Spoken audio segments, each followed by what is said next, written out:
दोस्तों प्रणाम। दोस्तों, बहुत दिनों बाद मैं आज अपने अनुभवों के इस घटनाक्रम में आपको एक ऐसा घटनाक्रम सुनाने जा रहा हूँ जो धीरे धीरे विश्वविख्यात हो गया।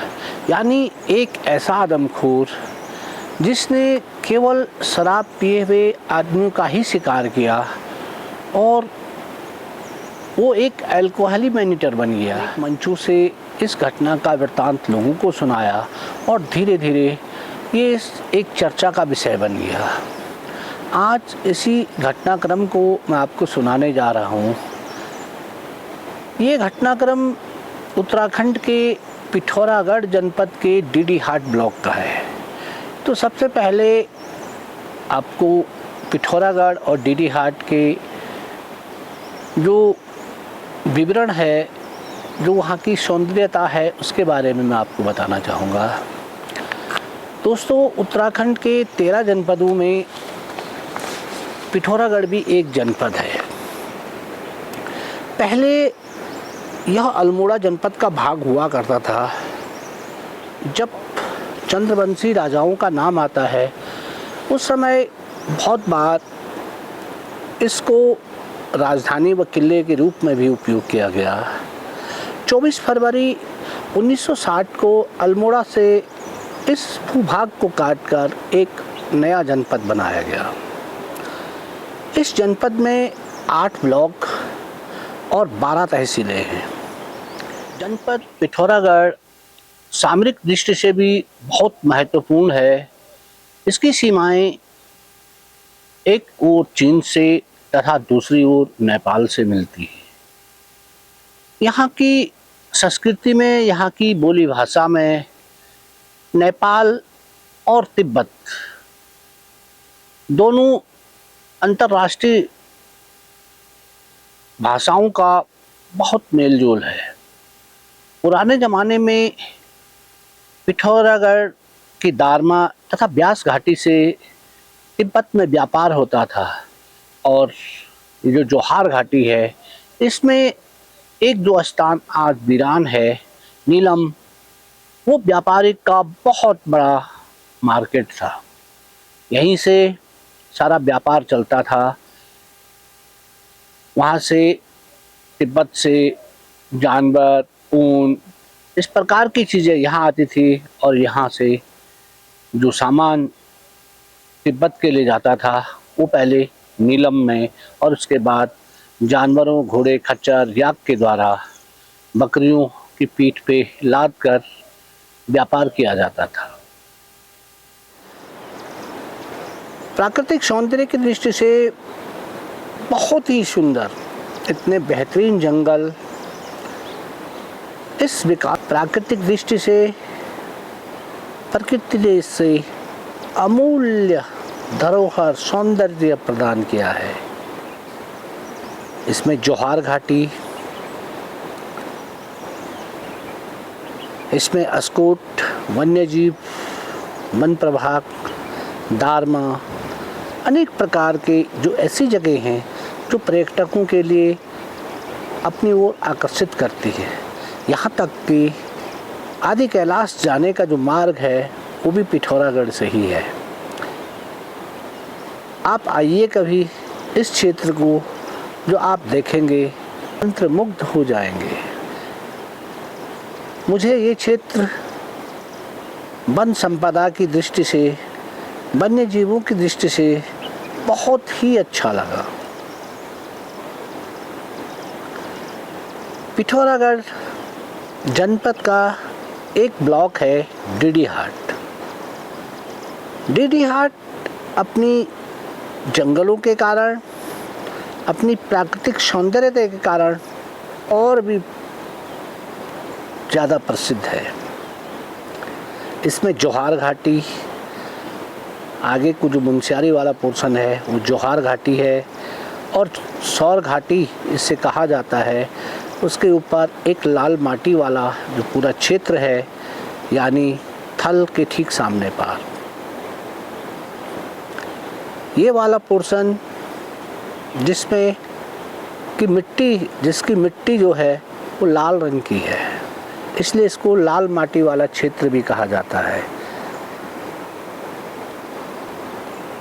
वनस्पति वैज्ञानिकों ने यहाँ 2 ऐसे पेड़ों को खोज निकाला जो जब पृथ्वी का निर्माण हुआ था उस समय जब पहली वनस्पति उगी होगी तो वो वनस्पति अभी तक 2 प्रकार की प्रजातियाँ यहाँ अभी भी उपस्थित है, यानी वो अभी भी इस मिट्टी में उत्पन्न हो रही है। तो है ना चौंकाने वाली बात। तो हमारे घटनाक्रम का जो एरिया है वो भी यहीं से है। यहाँ थल जो ऊपरी रामगंगा के पे बसा हुआ है, यानी आप कहेंगे रामगंगा दूधातोली से निकल कालागढ़ जाती है, परंतु ये वाली जो रामगंगा जिससे कहा जाता है इससे ऊपरी रामगंगा कहा जाता है। तो ये ऊपरी रामगंगा वाला क्षेत्र है जो थल से डीडीहाट और थल से पिथौरागढ़ जो रोड जाती है उसके ऊपर वाले भाग पे, यानी थल से मुआनी तक जो 10 किलोमीटर का एरिया है, इसके ऊपर वाला जो भाग था वो इस गुलदार के घटना स्थली थी। इसमें अनेक गांव बसे हुए हैं, जैसे सनखेत, सिमार, तुरगोली, किकरोली, धौली कुमोली, शालवे, मुगरोली, कुमरोली, अनेक प्रकार के नामों से ये गांव जाने जाते हैं। कुछ गांव हैं जैसे अटल गांव हुआ या शालवे के ऊपर वाले गांव हुए, ये दूरस्थ जो हैं 10 किलोमीटर परिधि में फैले हुए गांव हैं। थल से ऊपर वाला जो एरिया है वो चीड़ के जंगलों से आच्छादित है और जो ऊपर को चढ़ते हैं वहाँ घने बांस के जंगल हैं। इन जंगलों के बीच गांव बसे हुए हैं वो केवल खेती और पशुपालन पर निर्भर है। पहले लोग जंगलों में या गांवों से दूर जो कच्ची शराब बनाते थे उनके लाहन के कंटरों को किसी भालू द्वारा फाड़ दिया जाता था, ऐसा हम बहुत बार सुनते थे। परंतु कोई लपट इस शराब के लिए इंसान को मारे और उसका शराब पी ले, एक बहुत अजीब बात थी। पहले गांव को लोगों को शराब पीने के लिए नहीं मिलती थी तो शराब का प्रचलन भी बहुत कम था।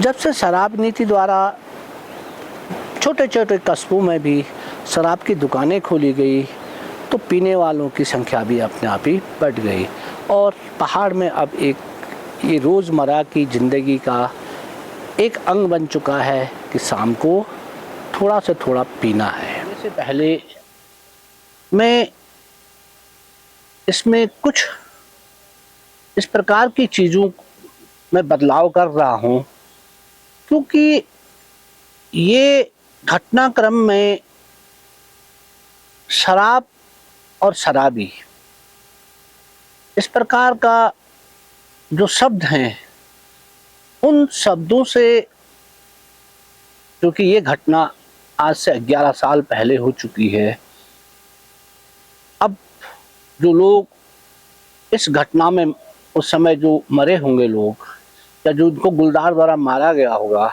उनके छोटे छोटे नाती नतीने हो गए होंगे, यदि वे मेरी इस घटनाक्रम को सुने तो उन्हें अपने पूर्वजों के प्रति कुछ और फीलिंग हो सकती है। इसलिए मैं शराबी शब्द का प्रयोग नहीं कर रहा हूँ।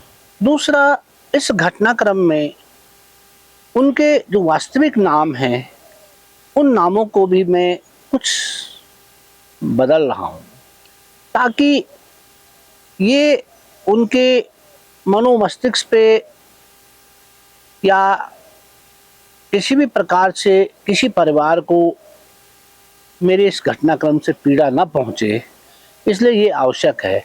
हाँ, इसमें गाँव के नाम, तारीख और कहानी लगभग वही घटनाक्रम के अनुसार होगी। केवल इसमें नाम और कुछ जो परिवार में जो घटना चक्र होते हैं, या जैसे हम कह सकते हैं कि कुछ परिवारों में शराब के कारण कलह उत्पन्न होता था, उस चीज़ को मैं इसमें थोड़ा वर्जित रखूँगा, या मैं इस कहानी में उन चीज़ों को आपको नहीं सुनाऊँगा। एक गांव है सिमार। जो गांव दो रोडों के बीच में बसा हुआ है। इसमें एक रोड जो आती है वो जो मुवानी वाली रोड है, यानी थल से मुवानी और मुवानी से धरौली और धरौली के बाद बतौली तक जाती है। और जो उसके ऊपर वाली जो रोड है वो चौपारा तक। इस सिमार के नज़दीक ऊपर बहुत बड़ा गांव तारी गांव है। सिमार चारों ओर से बांस के जंगलों से घिरा हुआ है और गांव के नीचे जो एक चट्टान है और उसके बाद बांस का घना जंगल है। यानी दोनों ओर सड़कों से यदि हम इस गांव की ओर जाएं तो एक सड़क से हमें लगभग 2 किलोमीटर और दूसरी सड़क से लगभग हमको 3 किलोमीटर पैदल चलना पड़ेगा। यह एक छोटा सा गांव है। इसकी गांव के आगे अपनी खेती है। यहाँ पे रमेश राम का एक परिवार रहता था। उसके 2 बच्चे, बूढ़ी माँ, पत्नी। किसी प्रकार से दिहाड़ी मजदूरी करके पशुपालन से और खेती से अपना भरण पोषण ये लोग कर रहे थे। सुबह उठ के गाय भैंसों का गोबर निकालना, गाय भैंसों के लिए घास का इंतज़ाम करना और उसके बाद अपने गांव से दूर गांवों में जो मज़दूर लोग हैं वो दिहाड़ी के लिए चले जाते हैं। ये इनका डेली का रोटेशन था। बहुत सारे जो उनके साथी थे वे भी इसी प्रकार का काम करते थे। कुछ दूसरे गांव से, कुछ अगले गांव से।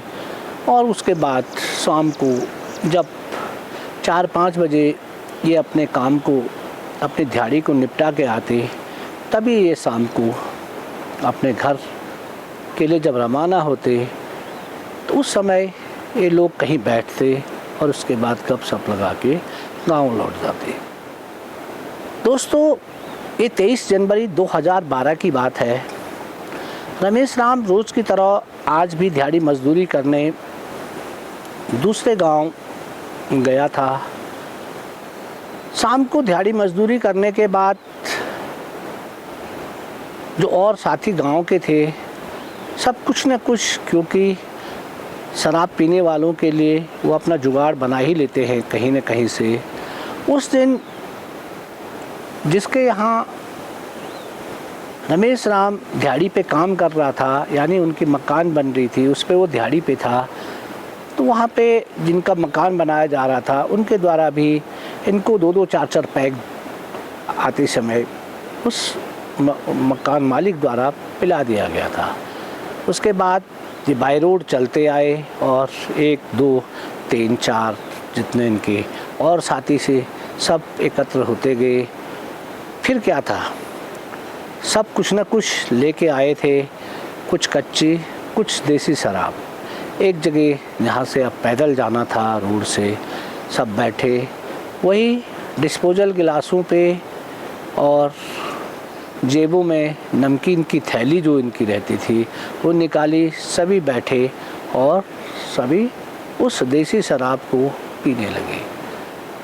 पीने के बाद, क्योंकि 5 बजे जाड़ों का दिन था, 5 बजे ही अंधेरा हो जाता था और धीरे धीरे इन्हें अंधेरा हो गया। जब ये लोग थोड़ा मस्त हो गए तो उसके बाद सब कोई एक दूसरे के गले में बाहें डाले और गपशप लगाते हुए धीरे धीरे उस पैदल बटिया पे चल दिए। पैदल बटिया से अलग अलग रास्ते अलग अलग गाँवों के लिए चल देते थे और सबका गांव अलग अलग था, इसलिए धीरे धीरे सब अपने अपने रास्तों पे चलते रहे। और एक जगह ऐसे आई जहाँ से अब रमेश राम अकेला था। लगभग अभी गांव 1.5 या 2 किलोमीटर ऊपर था और अब चढ़ाई भी लग चुकी थी। वह धीरे धीरे मस्त चाल से चल रहा था, परंतु आज शायद उसे नशा ज़्यादा हो गया था, क्योंकि उसने जो जिनका मकान बनाया जा रहा था उसके द्वारा भी पिलाई गई और यहाँ साथियों के साथ भी पी ली थी। कुछ 2 प्रकार के शराब के नशे के कारण कुछ कॉकटेल की स्थिति भी हो गई और रमेश राम एक जगह में बैठ गया। थोड़ा देर आराम करने के बाद फिर वे उठा, परंतु आज वो बहुत लड़खड़ा रहा था, यानी एक जगह से दूसरी जगह गिर रहा था, फिर खड़ा होता, फिर रास्ते पे चलता, परंतु जहाँ नज़र एक पाँव को रखने की कोशिश करती, मन कहता कि मैं पाँव को यहाँ पे रखूं, परंतु पाँव उस स्थान पे न पड़ के दूसरी जगह पड़ता और रमेश राम गिर जाता। इसी प्रकार धीरे धीरे लगभग 25-30 गज चलने के बाद रमेश राम एक जगह पे लेट गया और क्योंकि गिरते हुए उसने सोचा थोड़ा देर में आराम करूं तो क्या पता ये नशा मुझे कम हो जाएगा और उसके बाद में चल दूंगा। इन जगह पर उस समय कोई टावर नहीं था और न मोबाइल का यहाँ प्रचलन था, इसलिए घर वालों को भी चिंता नहीं थी, क्योंकि ये इनका डेली का रोटेशन था। कभी वे उसी मकान वाले के यहाँ काम अधिक होने पे कभी वहीं रुक जाते और परंतु घर वाले निश्चिंत रहते न कहीं वहीं रुक गए होंगे और देर रात तक रमेश राम घर नहीं पहुँचा। दोस्तों, इस एरिया पर अभी तक कोई गुलदार सक्रिय नहीं था। ये पर्वतीय क्षेत्र है और पर्वतीय क्षेत्र में सुबह से लेकर शाम तक जो कार्य होते हैं, जंगलों से घास लाना, लकड़ी लाना या अपने खेतों से काम करना, जंगलों के रास्ते चलना, तो गुलदार दिखना एक आम बात है। और उत्तराखंड का जो मानव है, जो मनुष्य हैं, जो महिलाएं हैं, जो पुरुष हैं, उनके लिए एक आम बात है। परंतु एक आदमखोर से पार पाना वो बड़ी बात थी। जिस समय रमेश राम जब वहां लेटा तो उस समय उस एरिया पे किसी भी प्रकार का कोई नरभक्षी गुलदार इस एरिया में सक्रिय नहीं था, इसलिए लोगों को इस चीज का भय था नहीं। और ये एक आम बात भी थी, क्योंकि ये लोग कभी जहाँ वो दिहाड़ी मजदूरी करते थे, कभी वे काम अधिक होने के कारण वहीं रुक जाते थे, कभी वे अपने साथियों के साथ पीने में मस्त और उसके बाद कभी उनके साथ उन्हीं के घर चले जाते थे। तो इसलिए रात तक घर न पहुंचना कोई नई बात नहीं थी। और फिर ऐसा भी नहीं था कि ये लोग ऐसा आराम के लिए शराब पी रहे हों, तो केवल अपनी थकान मिटाने के लिए, क्योंकि जो अंग्रेजी शराब है बहुत महंगी होती है, उतने तो उनकी दिन की दिहाड़ी भी नहीं होगी जितने में बोतल आती है, परंतु ये लोग उसका प्रयोग नहीं करते थे। ये देसी जो शराब है वो लगभग 5 गुना कम कीमत में मिलती है और जो छानियों में या नेपालियों के द्वारा जो गाँव करता है किराए पे, वहाँ वो लोग कच्ची शराब जो बनाते हैं उसका सेवन ये लोग कर रहे थे, ताकि जो दिहाड़ी का पैसा है उस पैसे से उनकी थकान भी मिट जाए और घर परिवार भी चले। तो उस दिन जब रमेश राम उससे आगे नहीं बढ़ पाया तो अधिक नशा होने के कारण वहीं पे लेट गया। वहीं से कोई नर गुलदार गुजरा और धीरे धीरे कोई रमेश राम के नज़दीक पहुंचा तो उसने देखा कि कोई चीज़ उसके सामने लेटी हुई है। एक बार गुलदार भागने के मूड में था, परंतु लेकिन भूख के कारण उसने रमेश राम पे हमला कर दिया। हमला क्या था? रमेश राम आधा मरा हुआ था। सोया हुआ आदमी मरे हुए के बराबर होता है, अतः वो लेटा रहा और गुलदार ने उसको गर्दन से पकड़ के नीचे झाड़ियों में खींच लिया। झाड़ियों में खींचने के बाद गुलदार ने सबसे पहले उसको खाना शुरू किया। जैसे गुलदार सबसे पहले गाल चाट लेता है ताकि जो मनुष्य के रूप में जो फेस है मनुष्य का और जो हमारे आंखें हैं वो आंखें गुलदार को न देखें। गुलदार को हमारी आंखों से ही भयभीत होता है गुलदार, और उससे हमारे आंखों से ही डर लगता है। उसके बाद इससे पहले गुलदार ने कभी मनुष्य का शिकार तो किया नहीं था। अपनी आदत के मुताबिक जानवरों का सबसे पहले वो पेट फाड़ के उसकी आंतों को बाहर निकाल देता है ताकि जो शव है उस शव को वो दूर तक ले जा सके। अपनी इसी प्रक्रिया के अनुसार जब गुलदार ने रमेश राम का पेट फाड़ा तो उसका स्टोमच फट गया। उससे कुछ ब्लड और कुछ जो शराब उसने पी थी वो बाहर नहीं निकलने लगी। तो गुलदार ने अपनी जीभ से जब उसे चाटा तो उससे लगा कि ब्लड और जो इसके स्टोमच से जो चीज़ निकल रही, जो पेय पदार्थ निकल रहा है, इसका स्वाद तो और अच्छा है। और वो धीरे धीरे उस जो पेय पदार्थ जो अल्कोहल उसके पेट में गई थी उसका वो स्वाद लेने लगा और वो उस धीरे धीरे उसने उसकी सारी आंत खा ली। यानी उस गुलदार को जिसने कभी किसी मनुष्य को नहीं मारा था और न वो शराब के बारे में जानता था, उसको एक अजीब प्रकार का जो टेस्ट उस अल्कोहल में मिला, उससे गुलदार मदमस्त हो गया और उसने उसके बाद रमेश राम के लंग्स, हार्ट और सारी पसलियाँ वो खा गया और बाद में उस शव को पत्तों से ढककर रात खुलने पे गुलदार वहाँ से निकल गया। सुबह रमेश राम के परिवार वाले रोज की तरह अपने काम पे निकल गए। वो तो ये सोच रहे थे कि रमेश राम शायद जहाँ वो काम कर रहा है वहीं रुक गया होगा। उसके साथी भी जो रात को उसके साथ चले थे, जब वे सुबह फिर अपने झाड़ी मजदूरी करने के लिए उस रास्ते पे चले तो उन्हें रास्ते में एक जगह पे बहुत सारा खून और घसीट के निशान दिखाई दिए। वो उस चीज़ को देख के एकदम चौंकने हो गए और वो ये समझे कि शायद गुलदार के द्वारा किसी जानवर को रात को यहाँ पे पकड़ा गया है और उसके बाद घसीट के वो नीचे ले गया है। क्या पता कोई सुअर या कोई डियर हो और उसके द्वारा जो आज खाया होगा उसका कुछ मांस हमें प्राप्त हो जाएगा। इसी आशा में वे लोग इसके नीचे जहाँ उसके घसीट के निशान थे वहाँ उसके पीछे चल दिए। थोड़ा दूर जाने पर उन्होंने वहाँ रमेश राम का अध खाया हुआ शव देखा और वो लोग आश्चर्य हो गए कि ये तो कल हमारे साथ चल रहा था। हम जब आगे आगे चल रहे थे तो ये हमारे पीछे से आ रहा था, क्या ये यहाँ से ऊपर नहीं गया? और उसके बाद उन्होंने इसकी सूचना रमेश राम के घर वालों को दी। ये सूचना उसी समय आग की भांति चारों ओर फैल गई। पटी पटवारी को इसकी सूचना दी गई और उनके द्वारा शायद वन विभाग को भी इसकी सूचना दी गई।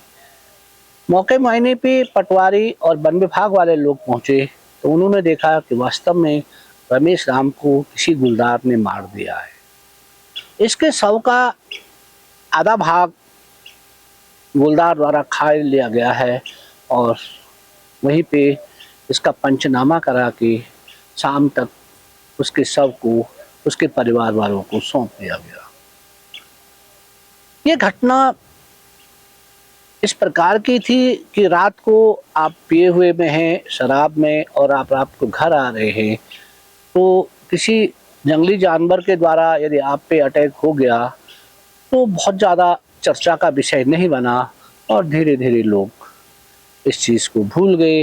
केवल घर वालों ने अपने एक कमाऊ आदमी को खो दिया था और ज़्यादा लोगों ने बढ़ चढ़ के कोई चर्चा नहीं की, केवल बात आई और गई। घर वालों को भी थोड़ा दिन बाद वन विभाग के द्वारा दिए जाने वाला कंपनसेशन की धनराशि मिल गई और लोग धीरे धीरे शांत हो गए। दोस्तों, आदमी तो मर गया, परंतु ना इसमें फॉरेस्ट के द्वारा पिंजरा लगाया गया, न इसकी सूचना कुछ अधिकारियों को इस बेस पे भेजी गई कि इसको आदमखोर घोषित किया जाए, क्योंकि जन दबाव के बिना वन विभाग भी ज़्यादा उत्साह में या ज़्यादा इस प्रकार के कार्य नहीं करता है, इसलिए बात आई और गई हो गई। जो दिनचर्या लोगों की थी उसमें कोई बदलाव नहीं हुआ, लोग सामान्य रूप से चलते रहे और ठीक 1 महीने का समय बीत गया। गुलदार को इस जो टेस्ट उसके द्वारा इस मानव शरीर पे लिया गया था वो उसको याद था, परंतु उसे ये मालूम नहीं था कि ये टेस्ट सभी मानवों में होता है या किसी में। और गुलदार का अपना जो क्षेत्र था वो 10 किलोमीटर रेडियस का था, यानी थल से मुआनी के ऊपर जो रूड़े जा रही है उसके बीच वाला जो सारा पोर्शन, कुछ ऊपर चढ़ाई वाला, कुछ नीचे जो थल के नज़दीक वाला पोर्शन है, इस वाले पोर्शन पे वो हमेशा की तरह उसका रोटेशन रहा होगा। जब वो उसका वो क्षेत्र रहा तो वो अपने क्षेत्र में फिर गश्त के लिए चल दिया और लगातार ऐसे चलते चलते ठीक 23 फरवरी 2012 को यह लेपर्ड थल के ठीक ऊपर वाले पोर्शन पे, यानी माला झूला जो टॉप है या माला झूला जो जगह है, वो धीरे धीरे वहाँ से सांता और सांता से घोरपाटा तक वो पोर्शन चले जाता है। ये पोर्शन, ऊपर वाला पोर्शन बांज के जंगलों से घिरा हुआ है और इसमें एक जगह थी, एक छोटा सा 2-3 परिवारों का एक गांव है जिसका नाम था सनखेत। सनखेत पहुंच गया। लोग पूर्व की भांति जिस प्रकार पहले चल रहे थे उसी प्रकार से चल रहे थे। सनखेत से भी रोड थोड़ा दूरी थी, लगभग 1-1.5 किलोमीटर दूर थी। और यहाँ उस दिन एक जंगल में जो देवता होते हैं उसकी पूजा की जा रही थी। जंगल में बहुत सारे लोग उस मंदिर में एकत्र थे। 12 बजे बाद वहाँ पूजा शुरू हुई और उसके बाद जैसे पहाड़ों में होता है, बकरे की बलि दी गई। बकरे की बलि देने के बाद वहीं उसका खाना पीना बनता है और बकरे का जो मांस था वो वहाँ बनाया गया।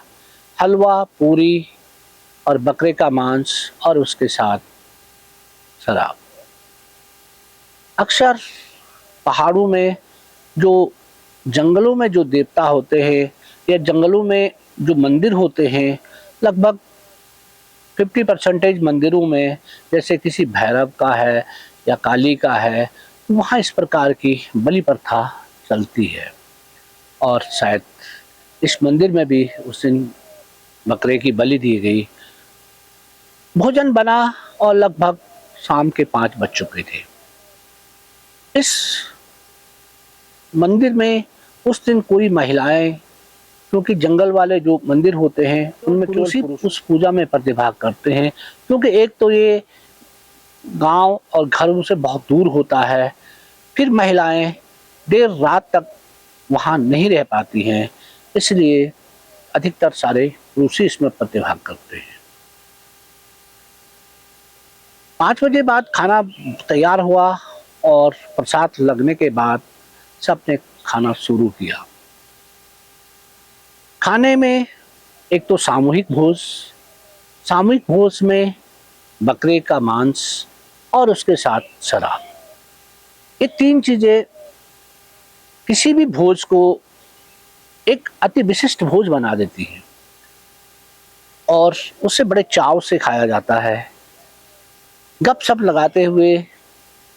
और इन 3 चीज, एक तो सामूहिक भोज, मांस और शराब, खा के जो लोग दूर दूर के थे वे पहले रलीफ में बैठे और वे पहले खा के निकल गए। फिर जो और थे वो बैठे, फिर वो खा के चले गए। जिन लोगों का घर नज़दीक था उन्हें अंत में प्रसाद के रूप में भोजन प्राप्त हुआ और बची खुची जो शराब थी वो उन्हें परोस दी गई। इसमें एक दीवान सिंह थे जो सैनखेत के थे, स्वभाव से बहुत शांत प्रवृत्ति के, मजदूरी करते थे, इसी में अपना घर बार पालते थे, पशुपालन और खेती से। और जिस प्रकार मैंने पहली वाली स्टोरी में आपको बताया कि जो शराब थी शाम को वो लगभग सभी लोग पी लेते हैं, तो ये भी उनमें से थे। कुछ लोगों को थोड़ी सी शराब से बहुत ज़्यादा नशा हो जाता है और वे बहुत ज़ोर ज़ोर से बोलने लगते हैं और गाली गलौज करते हैं। इस प्रकार के अनेक प्रकार की जो एक्टिविटीज़ शराब के नशे में होती है वो भी दीवान सिंह में ये प्रवृत्ति थी। भोजन करने के बाद और शराब के नशे में धुत, क्योंकि शराब भी आज ज़्यादा प्राप्त हो गई थी, कुछ देसी, कुछ कच्ची और कुछ अंग्रेजी।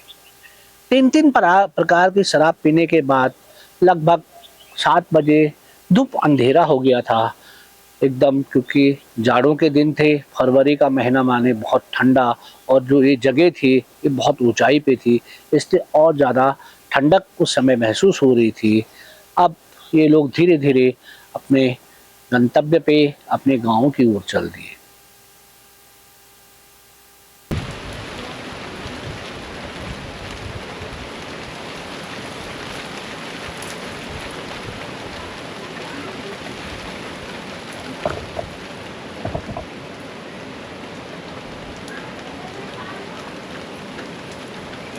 दोस्तों, इस प्रकार के मौसम में इस घटनाक्रम को रिकॉर्ड करना बहुत टफ हो रहा है, और यदि अंदर बैठ के स्टूडियो में बनाएं तो जो पीछे बैकग्राउंड है उसका मज़ा किरकिरा हो जाएगा। दोस्तों, जितना आज ये वीडियोज़ बनी है इतनी स्टोरी मैं आज आप लोगों को डाल रहा हूँ। दोस्तों, इसी घटनाक्रम को आप लोग ज़रूर देखें। इसका ये पहला भाग है और दूसरे भाग को आप लोग, नए लोग इस चैनल को सब्सक्राइब करें, लाइक करें, शेयर करें। फिर मिलते हैं दोस्तों इसके दूसरे भाग में। तब तक बहुत बहुत धन्यवाद।